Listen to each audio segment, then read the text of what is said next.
Officer Brett Robinson is suing 23-year-old student Anissa Davis for filing a false complaint with his department.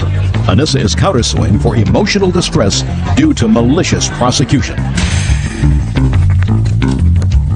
Yeah, this is case number 85 on the calendar in the matter of Robinson versus Davis. Thank you. You're welcome, Judge. Parties have been sworn in, Your Honor. You may be seated. Folks, have seats, please. You are a police officer, sir, is that correct? Yes, Your Honor. Where are you a police officer? Los Angeles Police Department, How long have you been a police officer? 19 years. According to what I've read, you gave the defendant a traffic ticket, and that traffic ticket was for speeding? Yes, ma'am. And what was the speed that she was traveling, and what was the zone? She was traveling 58 miles an hour in a 40-mile-an-hour zone. Your complaint states that subsequent to giving her a ticket, she wrote a letter, or a series of letters, one to your captain, one to the chief, complaining about the treatment she received from you. And as a result of those letters, there was an investigation, and while there was a finding of no fault, I assume, is that right? Correct, Your Honor. Those letters will remain in your file, and you want to be compensated because you said everything that she said about you was a lie. That's true. So first I have to find out from Ms. Davis, I'd like to see from you a copy of the letter that you sent to Officer Robinson's superiors. Now, can you also please identify who your witnesses are? I am my father, James Davis, and my mother, Winnie Davis. Okay. And neither of them were present during the course of this No, they weren't. incident, is that right? Yes. Perfect.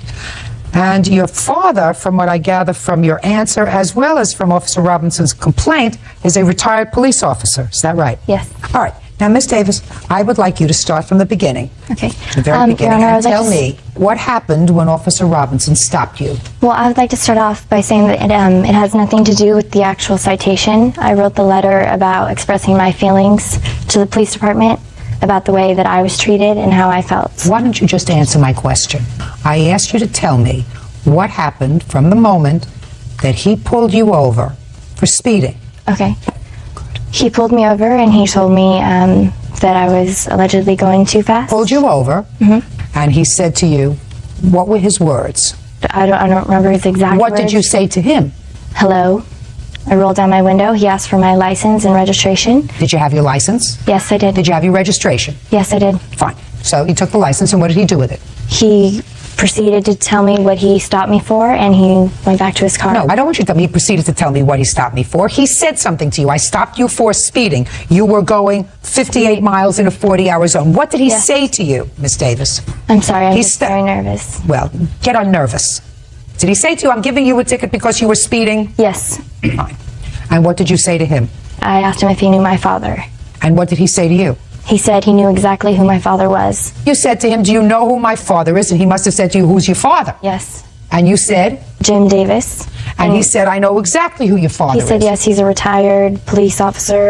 Yes, he did. That's what he said. What did he say to you? Did he say, I know he's a retired police officer, or did he say, I know exactly who your father is? He's a retired police officer. I know exactly who he is. Fine. And then what did he do? He went back to his motorcycle to continue writing my ticket. And what did you do? I looked for my insurance. Did you find it? Yes. And did you, at some point, get out of the car? Yes. Was it before or after you found your insurance? Probably during. I made a phone call on my cell phone. Who did you make a phone call to? To my father. What for? Because I was nervous about the way I was being treated. So far you have been treated perfectly. Yeah, but... So far you have been treated perfectly, professionally and perfectly. So what did you call your father for? Because I wanted to ask him a question. What question did you want to ask him? About my insurance, because I had just gotten a new insurance card because my car had been broken into. So Perfectly reasonable. So when you got your father on the phone, what did you say to him? I told him that I'd just been stopped by a police officer for speeding, and he said, can I talk to the officer? So at that point, with the insurance in my hand, I got out of the car, and I went up to him, and I asked him if I could ask him something, and he put his hand up in my face. No, you didn't say that to him at all. Don't give me baloney. You said, my father wants to talk to you. No, I said, can my father talk to you? Can I? Right, that's exactly what you said. Can my father talk to you? Don't leave that out.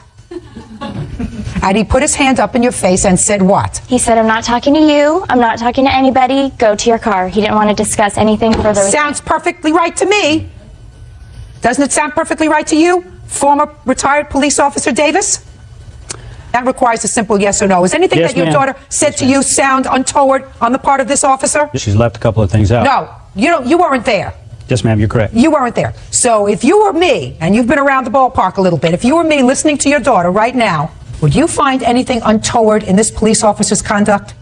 Only the part about he didn't want to talk to her and go have a seat in the car. No. What she said was she wanted him to talk to you.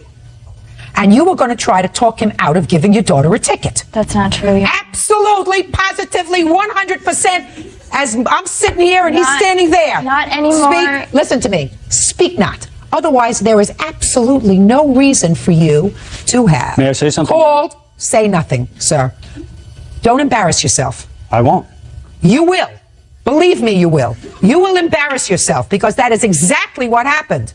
She called you on the phone and she said, I'm going to get a speeding ticket. And you said, let me speak to the guy. That's what your daughter told me. That's not correct. Well, that's what your daughter just told me. You mean she's lying? She said to me, my father said, let me talk to him. And I got out of the car holding my insurance card in my hand with the phone. And she walked over to him and said to him, my father wants to talk to you.